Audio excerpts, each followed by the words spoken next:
लेखणी. सर, कार्यक्रमाबद्दल सांगायचंय, कसं वाटतंय तुम्हाला? फर्स्ट टाइम आलात आणि मला ऐकताय पण तुम्ही फर्स्ट टाइम. पक्षामध्ये असताना, पक्षात असताना ऐकलेलं आहे सरांनी. सर, आपण या विचारमंचावरती यावे. सर्व महापुरुषांना वंदन. आज अतिशय आनंदाचा दिवस आहे. आमच्या सुरेखाताई गंडाकुंश यांचा आज वाढदिवस आहे आणि इथे सर्व मित्रपरिवार आलेले आहेत. त्याबद्दल तुमचं हार्दिक मी स्वागत करतो आणि ताईंना वाढदिवसाच्या शुभेच्छा देतो. गडकरीमध्ये एक कार्यक्रम लावला होता रिपब्लिकन सेनेच्या वतीने आणि स्टेजवरती आम्ही बसलो होतो. तेवढ्यात ताईंचं नाव सुचवलं आयोजकांनी आणि ताईंनी जे भाषण केलं एकदम धडाकेबाज, असं डोंगराला असे ठसे लागत होते धनाधन धनाधन. मी शैलेशला विचारलं, बरं ताईंना मी ओळखतो चेहऱ्याने, नेहमी कार्यक्रमाला असतात, बरं नाव काय? त्यांनी मला नाव सांगितलं. मग तुम्हाला मी भेटलो. ताई, अतिशय चांगल्या प्रकारे तुम्ही जनसमुदायाला मार्गदर्शन केलं.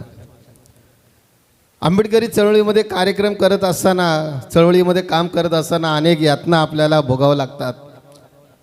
यात बरेच ठिकाणी संघर्ष करावा लागतो. आंबेडकरी चळवळीत ही संघर्षमय आहे आणि ताईंनी ते काय आयुष्य घालवलं आहे आंबेडकरी चळवळीमध्ये.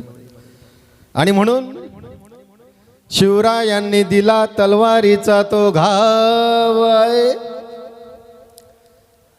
महात्मा फुल्यांनी दिला ज्ञानाचा प्रभाव आहे, शाहू महाराजांनी दिला आखाड्यातला तो डाव आहे आणि माझ्या भीमरायांनी दिला प्रेम बंधुभाव आहे. अशा प्रकारे ताईंचा स्वभाव आहे की सगळ्यांना प्रेम वाटत राहायचं. मगाशी सांगितलं, कोणी एकाने वक्त्याने बोललं की फुलं देताना आपल्या हाताला पण सुगंध आला पाहिजे आणि तो सुगंध फक्त आपणच स्वतःने वास घेतला ना पाहिजे, तर आपण दुसऱ्याच्या हातात हात देणार, त्यांनाही वास देण्याचा प्रयत्न करायला पाहिजे. आमच्या ताई खरोखर मला एक मी पहिल्यांदा वाढदिवसाला आलो, मला शैलेंद्र पवार साहेबांनी फोन केला, तो ताईंचा वाढदिवस आहे, आपल्याला जायचं आहे. तर मी म्हणलं ठीक आहे, बरं जाऊया बरं. आणि खरोखर आम्ही भाग्य आहोत की आंबेडकरी चळवळीमधल्या एवढ्या डॅशिंग कार्यकर्त्या आमच्या ताई, त्यांच्या वाढदिवसाला आमची उपस्थिती लागली, आम्ही भाग्यवान आहोत. आणि मगाशी किशोर कुमार किधर आहे, गया क्या? किशोर कुमार खूप सुंदर गाणं गायला.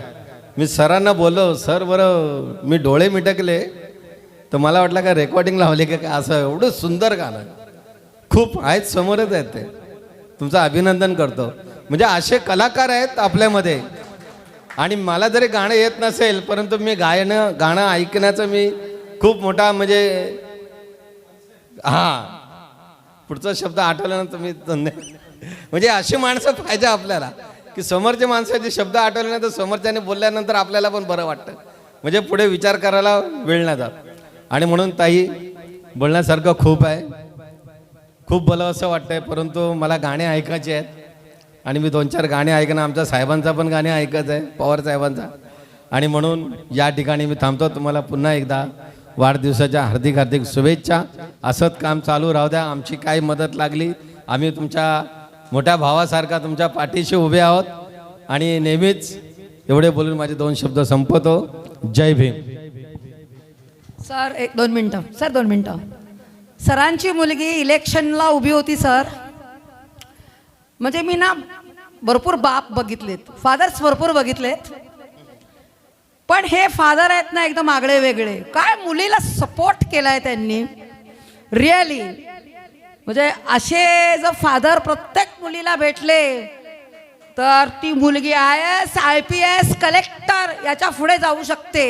हा सपोर्ट आम्हाला नाही मिळाला सर. फार म्हणजे संघर्षमय माझं जीवन. मला असा बाप मिळाला असता तर मी आज कलेक्टर झाली असती, कलेक्टर. कारण आमचं मिलिटरीवाल्यांचं घर असल्यामुळे 10वी पासूनच लग्नाचं सुरू. बाई लग्न कर जा घरी, दिल्या घरी तिथंच मरा. पण मी ती जी फळी होती ना ती अशी मोडून काढली. मी बोलली नाही दिल्या तिथं मरणार नाही आम्ही आमच्या मनाने करू. आणि ते मिस्टर मी आता थोड्या वेळापूर्वी आले होते, स्पीच दिलं होतं. तर हे असं असतं मित्रमैत्रिणींनो, तर असे सुंदर व्यक्तिमत्व. म्हणजे मला ना एकदम अभिमान आहे सरांचा. मुलीला सपोर्ट त्यांनी केलेला इलेक्शनच्या वेळेला. दादा प्लीज सत्कार करू. गायकवाड साहेब तुम्ही वेळात वेळ काढून आलात. फार सुंदर, फार छान, थँक्यू. बसा सर. फार सुंदर गाणी होणार आहेत.